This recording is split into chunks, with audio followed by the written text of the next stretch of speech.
So today we're going to talk about the Renaissance. Little introduction here. Remember, coming out of the Middle Ages, the economy and society is changing in a lot of profound ways. New ideas are beginning to appear. This period of interest and developments in art, literature, science, and learning is known as the Renaissance, which is a French word for rebirth, and it's the rebirth of civilization. Here are the causes. You'll need to know these. Increased trade with Asia and other regions as a result of the Crusades. Growth of large, wealthy cities in Italy. Mainly it starts in Florence and Venice. Renewed interest in classical learning of ancient Greece and Rome. Education is going to become a focal point here. They're going to want to be educated like the ancients were. Rise of rich and powerful merchants who become patrons of the arts. So there's quite a few of them. Increased desire for scientific and technical knowledge and desire for and the desire to beautify the cities. So we've talked about this stuff throughout the Middle Ages, but the Black Death, starvation, catastrophic events, enormous loss of life in the that may have led to loss of life in the 1300s. Decrease in population led to increase in food production, decline in food prices, more money to spend, and people start to specialize in products. In other words, they're not going to all farm. With the rise of the cities, urban areas specialized in production, in particular Italy does. Italy is divided into several large city-states north, various kingdoms, papal states to the south, the Catholic Church, nobles, merchants, artisans dominate society in these city-states, and many sought to display new wealth with knowledge of the arts.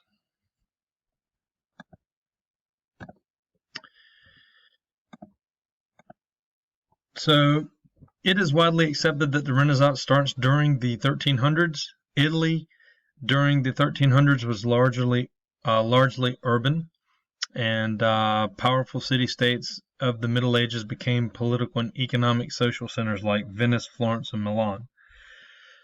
A more worldly viewpoint develops in these areas, and they create new opportunities for material enjoyment. So, in Venice, with access to the sea, Venice built their economy on trade. They had a long history of trading with Mediterranean ports. Shipbuilding was big there. Wealthy Venetian merchants built a unique city, work of art, really.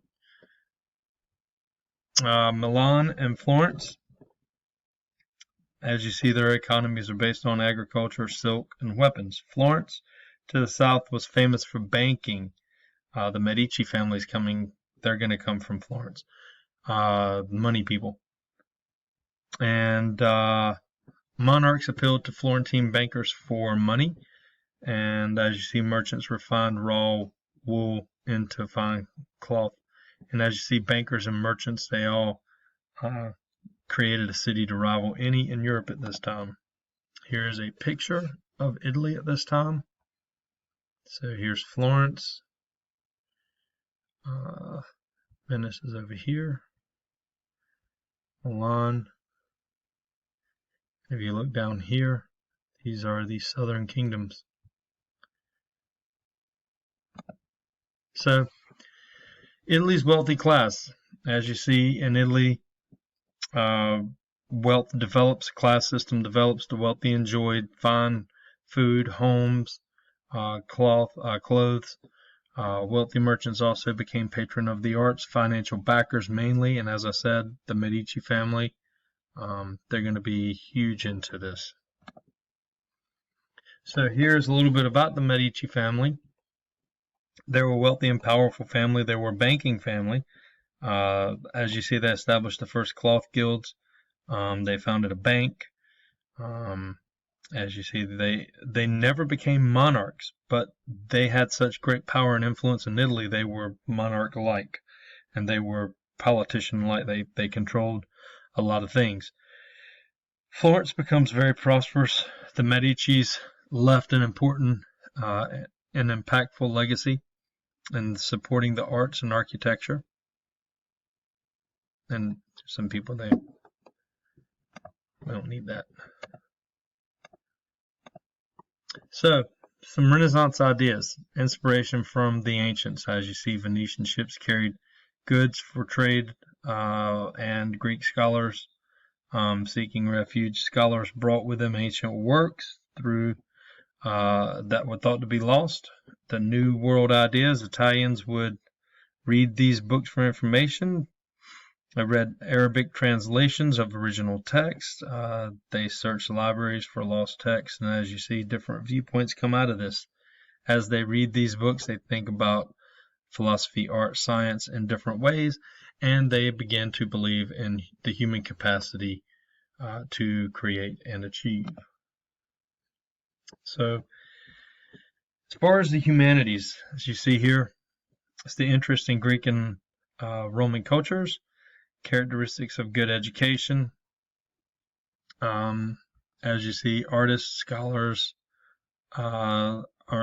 scholars study the ruins of Rome and Latin, Greek manuscripts.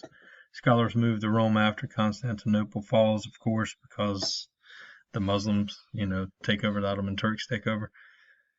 Scholastic education gave way to classic education.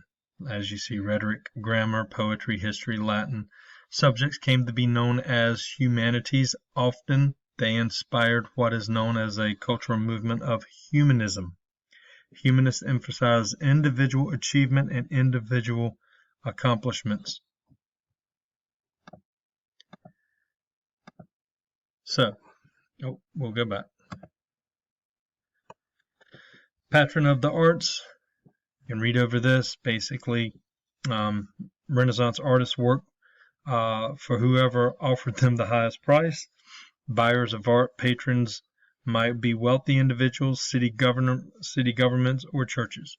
As you see, competition among patrons, wealthy individuals competed, displaying wealth, modernity through purchase of artworks.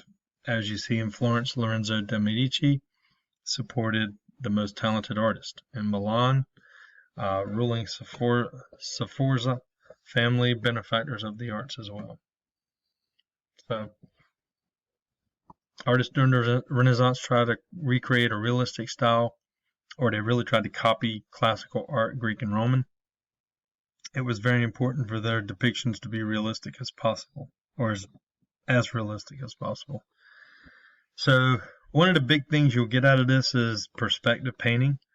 As you see, that shows dimensions on the canvas. It really tries to bring a two-dimensional piece of artwork to life in like a three-dimensional setting.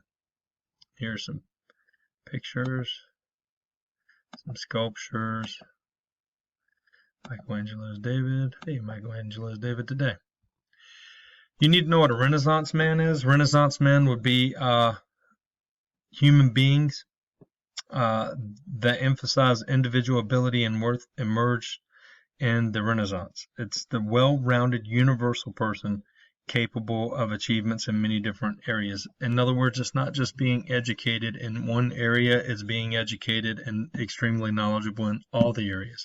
Instead of being really good at math, you're really good at math, political science, history, English, science, all of these things. So that's a Renaissance person. Here are a couple of them. Of course, Michelangelo and Leonardo da Vinci. You can read a little bit about them. We've already read a little bit about Leonardo, but here he is. Here's some of his paintings. He was fascinating. He had a lot of inventions. He was actually a military weapons designer, and he did a lot of stuff in his spare time. Michelangelo studied anatomy. As you see, he's a sculptor, painter, and there's some things he did. The Sistine Chapel is really, really an accomplishment as well. That's this one here. So, Renaissance ideas.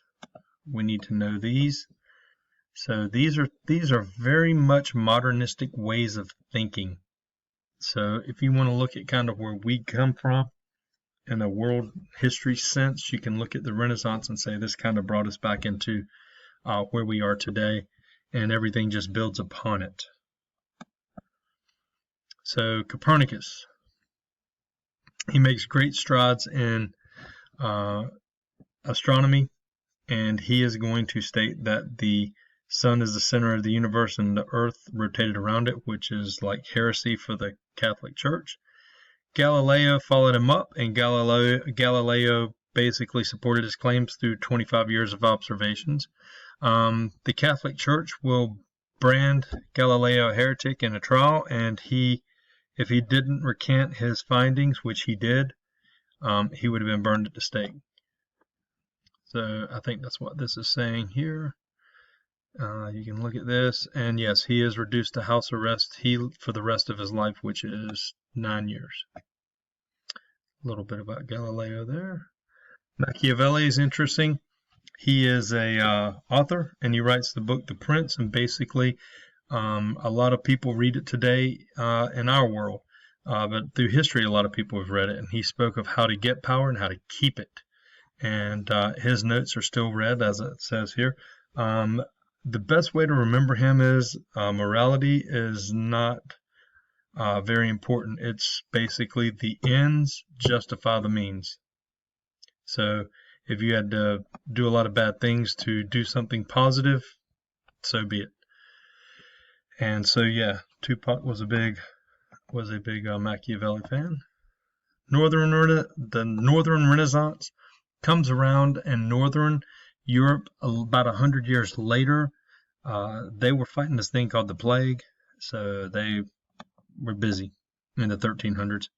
The printing press in 1400 actually makes book printing a lot cheaper, as it says here. The Bible, first thing that's printed, but that's a major development in history there. So makes books a lot cheaper to read, makes them a lot more affordable, and more people can have them. So as far as writing, William Shakespeare, he's in the Northern Renaissance, known for his works as a playwright in England. He studied today. We are complete. We are finished.